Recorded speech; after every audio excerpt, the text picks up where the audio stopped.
Alright, we're back. I got the crazy setup again with the shoe boxes and all this other weird stuff. But alright, let's get this going, man. I told y'all I'd be back. 50th video. Seems like quite an accomplishment for me. Being that I don't really like sticking to routine of doing things. That's why I apologize these videos come out somewhat sporadically. But I have to be in the mood to make them, you know. I mean, if I try to force myself to do it, then that's not fun. Who wants to do anything they don't want to do? Let me just make sure this camera's at least half decent. Looks like half of my head is cut off on this. Alright, I guess you can see me. That's the most important thing. Alright, where am I going to go to in this video? Just one last check, make sure I'm not completely chopping off my head. Guess I gotta lean back a little bit for this one. Alright, that looks just about right. Now, in this video, I'm gonna touch on something that I promised one individual that I would get into a while ago. And this is something that may hit a sensitive spot for a few individuals. But if it does, good, because that's what I wanted to do. I want to talk about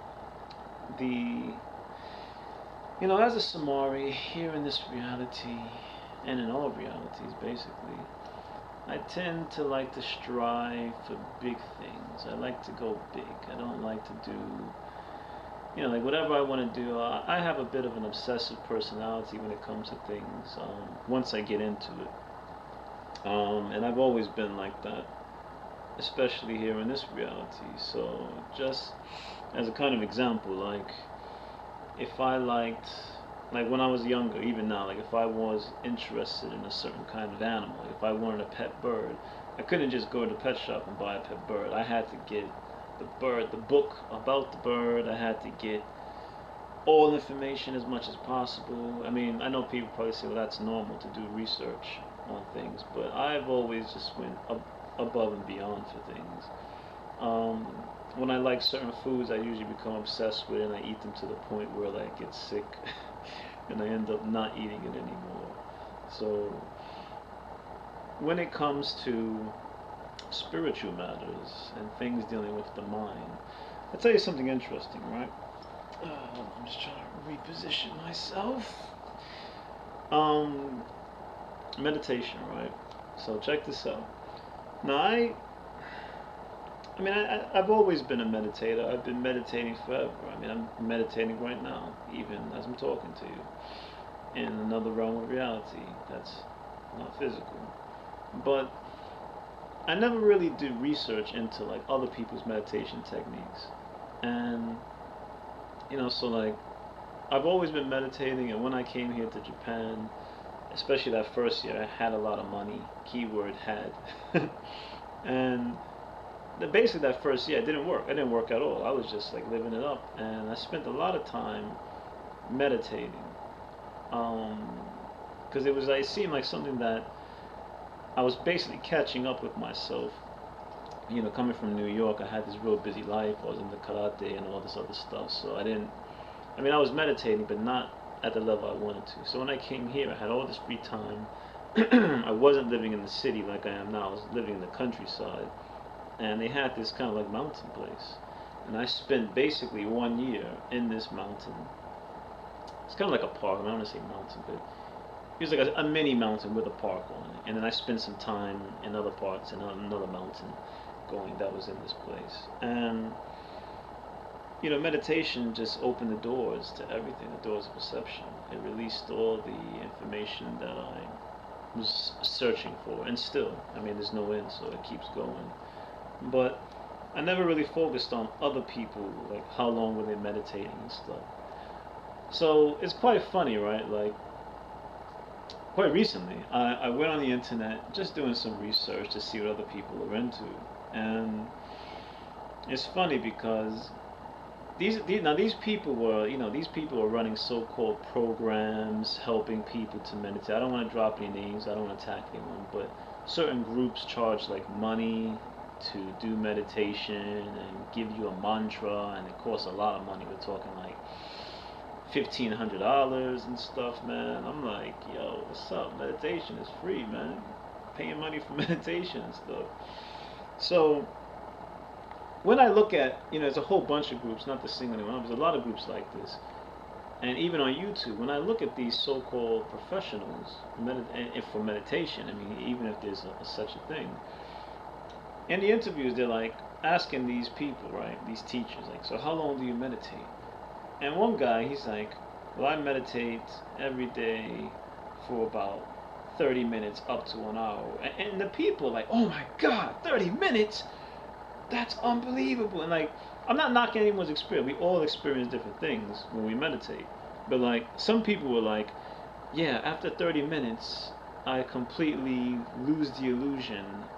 All sense of self evaporates and I become one with the universe. Other people are like, oh, it gets too scary after 20 minutes and I start to lose myself and fade into nothing, this nothingness, feeling of not existing anymore. And this other interview I saw, this one guy, he was like, why meditate every day for 30 minutes? And then the person interviewed was like, wow, that's hardcore. And the guy had this kind of like sense of pride, like, that is hardcore. And as I'm watching this, like, I was completely blown away because I'm like, I mean, I'm not knocking their experience, but I'm like, I had to give myself the face, I'm like, 30 minutes, hardcore. I'm like, wait a minute, man. Now, like I said, I've never really researched into other people's spirituality techniques or what they're doing. But I said, fuck, man, I'm meditating like minimum like 3 hours, 4 hours, 5 hours, did 8 hours one time.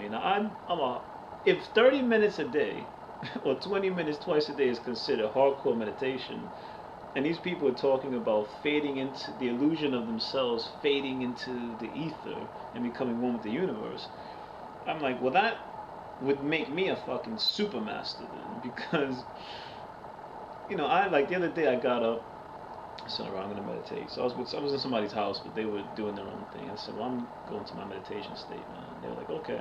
So we closed the door, and this person went to bed. They went to sleep, and when they came out, this person kind of jumped, and like, not out of fear, but they were like, oh my God, you're still meditating. It was like 4 hours had passed from the time I closed the door and sat down. Now I went into, you guys know how I do, go into my own universe of inner reality, but it just goes to show you how, like,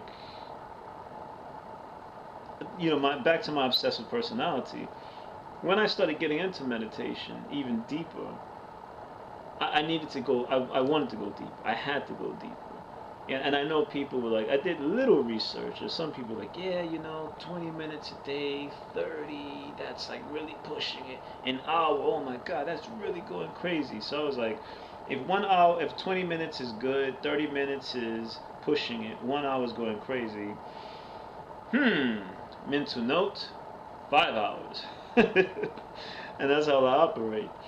So anything dealing with spiritual practice, some people say, oh, you're overdoing it with anything. And this is with a lot of stuff, man, because I always want to push the boundaries. I always have to push. I don't like pushing boundaries. I like fucking destroying barriers. I like boundaries. I like destroying boundaries and barriers.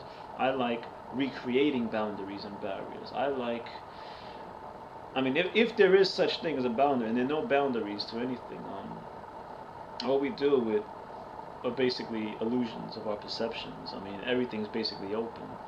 Each moment point opens up to an infinite reality and connects to all realities. And this is why we're all connected.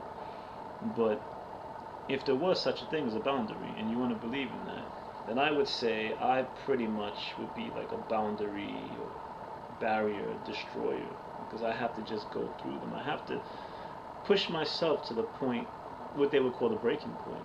Now, there is no real breaking point. It's just, if you feel you've hit a breaking point, that's basically when you really need to push through even further to, to motivate, push through even deeper, to break through those boundaries, to get to where you're trying to get to. Um, sorry, dry lips. Got a heater next to me. For me, like 20 minutes is not enough. 20 minutes was not enough, man. And 30 minutes wasn't enough. It just wasn't doing it. 20 minutes, 30 minutes. Now, I'm not telling people that you have to go out and be like me and do meditation for 2, 3, 4 hours, 5 hours. I mean, it really is. I mean, that's not to put myself up on a pedestal, but that is like kind of hardcore. If you like sit down for 3 hours straight, 5 hours straight, not moving, and just focusing on your inner reality, you don't have to do that, but it's an option, and it's what I want to do. And for anyone trying to break through these barriers, like some people contact me and they're like, oh, there's one person right now contacting me. I can't read this stuff because it's private, but they contact me on Facebook. And if you watch this video, you know who you are. About they feel like they're doing something wrong. They can't get out of body. They can't travel. A lot of this has to do with judging your experience against other people's experiences. So I know there's like a lot of stuff on YouTube, a lot of stuff on the internet, and they talk about like, oh, you got to hear this popping sound in the back of your neck, or this popping sound in the pineal gland. Some people say, oh, you have to come through the bottom of your feet to get out of body. You have to do this, you have to do that. Everybody's unique, and everyone's going to have their own experience. So to this individual I'm talking about, and to others who feel like, oh, I'm giving up, 'cause I get the feeling, I get the impression this one person in particular wants to give up. They're like, oh, it's not really working for me. Don't force it. Don't try to make meditation and getting out of body on this, basing it on other people's experiences. If you keep focusing on your own experience, your own inner reality, it's gonna come to you. But you can't expect it to come in certain terms. It's like, I know a lot of people, like, this stuff sounds exciting. It is exciting, and it's your birthright, and we all want to travel the universe freely.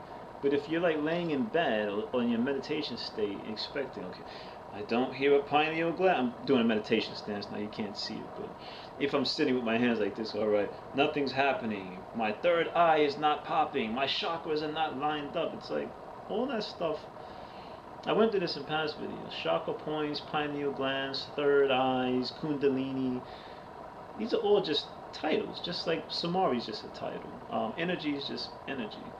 And if you get too caught up in trying to make your experience line up with that stuff, it's not going to happen. I mean, you might get lucky, it might happen. But then that's also kind of bad, because then, let's say like, all right, you want to get into this meditation thing and you want to try to explore the universe and get out of body and all this, right?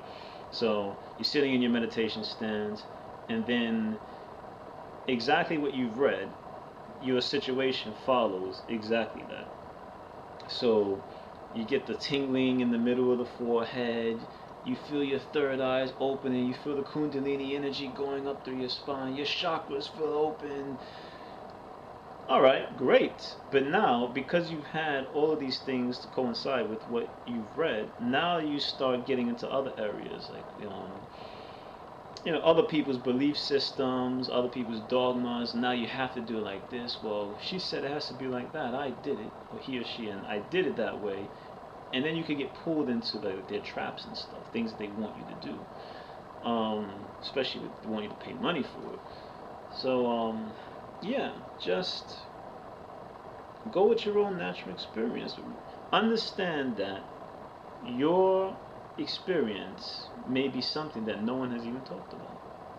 Just like me, all the stuff I talk about, I mean, I'm sure there's other people who experience. I mean, I get a lot of people send me mails, they have their experiences, but I haven't seen anyone's videos talking about the stuff really that I'm talking about. Now there probably is, I probably haven't found them. And there might be a few that I do know of that are similar, but not exactly the same. See what I'm saying? So everyone is unique. I'm just keeping track of time on this thing here. Hold on, what the hell's going on here with this time? I'm trying to read time backwards in the mirror, and we're up to, what is that, 14? Okay, yeah. So anyway, we have to just follow your own experiences. Stop trying to make it pan out to be like someone else's experience. Now, right, what I was talking about in the beginning of this video, because I want to, like I said, I want to keep these videos short because it took me a long time to upload that last video, man. Talking about going big, right? We have to move beyond these limiting concepts that have been holding us back. I've been getting lots of mail from people dealing with issues of heaven and hell and all this stuff. So let me tell you what I've done, and this is what you can do too. I think it's time, in this moment of our perception of time and space, it's time to destroy concepts of heaven and hell, even heaven. That's right, heaven's got to go. If you can so strongly, put your body and soul and belief into a concept that basically was written in a book. I mean, nobody knows if heaven or hell are real. I don't want to contradict myself because I know I talk about other realms of reality, but the thing is, why not make your own realities? You see what I'm saying? Like, why sit around and be all depressed and monitor your every action on the basis of, oh, if I do this I'm going to hell, if I do that I could get into heaven. I mean, why do all this silly shit, man, when you could manifest, you have the power to manifest your own reality. So most people's image of heaven and hell comes from books, whether it's the Bible or Hollywood. Even the image of the devil, it's like you see people say, I saw the devil. What did he look like? He had hooves and the head of a goat, and he had these big horns, or he was red. I'm like, that's exactly what fucking Hollywood has put out for us to see. Images of hell. I mean, for all we know, why can't hell be like paradise? I've talked about this in the past. Basically, everything, if you get into a real strict idea of heaven and hell and what's good and bad and taboo and all this, basically, everything most people like, and I said this a long time ago, all the things we basically like would be considered bad and evil in the terms of the Bible. I mean, most people like pornography, most people like having sex with many different people, most people like all kind of shit, man. And if you really think about it, in terms of heaven, none of that would be there. So for me, if I was some type of strict, Christian fundamentalist or extremist or whatever, or just deeply religious person following those belief systems, I'd be pretty disappointed. Because it's like, what am I going to exactly be doing in this heaven that you're offering me? So like, when you leave this reality, you create reality based on your beliefs about what happens when you die. So like, even if I was this person who followed this really Christian lifestyle and I die, and let's go right, I'm out of body, and then here comes some angels that fucking wherever, and they manifest like, all right, it's time, my child, come to heaven. I'd be like, well, hold up, man, what are you guys offering me? It's like, what exactly is going on in this heaven? I mean, what would I be doing in there? I mean, no one's really clear about what goes on in heaven. I mean, hell, we have this image, oh, it's fire and brimstone, demons, you torture for, eternity. It's like, all right, well, that doesn't exactly sound fun. What about this heaven? What is heaven offering? It's like, the only images they've given us of heaven is like people with angel wings, and this is real. I know this is a real stereotype of heaven, but you have people floating around, angel wings, you got a halo, everyone's in white. First of all, the fashion sense alone would fucking kill me. Everyone's wearing white. I don't like white at all. I don't have any white clothes. So why would I want to be in a place where everyone's wearing long flowing white gowns? And it's like, it just sounds fucking boring, man. I mean, even that your consciousness must be you. So even if you ended up in a kind of heaven scenario, you won't even last that long yourself. I mean, you play it out for a minute, but at some point you'd be like, oh, wait a minute, this is fucking kind of boring. Exactly, it's not really what I want to spend my rest of my eternity in. So there's always hope. At some point you will realize it and come up out of that trance. I mean, even after death, people fall into trance the same way many people in the trance here in physical reality we get into new trances and other realities, a heaven scenario, a hell. People don't stay in hell too long. If you go to hell, I mean, this is why I say it's important now to focus on this stuff. Yes, you won't be in hell for eternity. No consciousness is that forever ignorant. But why, when you do go to this so-called hell and you manifest it, it will feel like an eternity. It will feel like, because remember, time moves differently. I told you my experiences with me being in a hell type scenario. Not hell type scenario. Oh, I went to hell one time, a few times. I'll tell you about that another time. But, you know, I had my 1 year in the dreaming, and then I had weeks in the dreaming state. And, you know, I experienced like 1 year of time. It happened to me many times where I had 1 year experience. You know, when you come back here, it's not the same. People say, well, if you had 1 year, I mean, tell me all the details. It's exactly how if you had, like last year. Do you remember every fucking day, every single thing that happened last year? No. You remember the parts that were only important to you. Oh, yeah, this month was my birthday. Oh, yeah, I saw this crazy movie. Oh, I went out to this amusement park. It was fun. Oh, I had a date with this girl, this guy. You remember things that are important to you. You don't remember every single detail that happened every single moment. So my experience in the dreaming for 1 year was exactly like that. I remember the details that were there. And after coming back here, basically, once you re-enter physical reality, other parts of your consciousness start shutting out that. The ego comes in, blocks it. Alright, hey man, that was a lot of bullshit. It wasn't real. You're here in physical reality. You don't have to worry about that. So, even though I forget like most of what happened, I know definitely that I was there for that time period. And I remember key points, the big ones. But because of the psychic filter, it blocks a lot of that out because I'm here.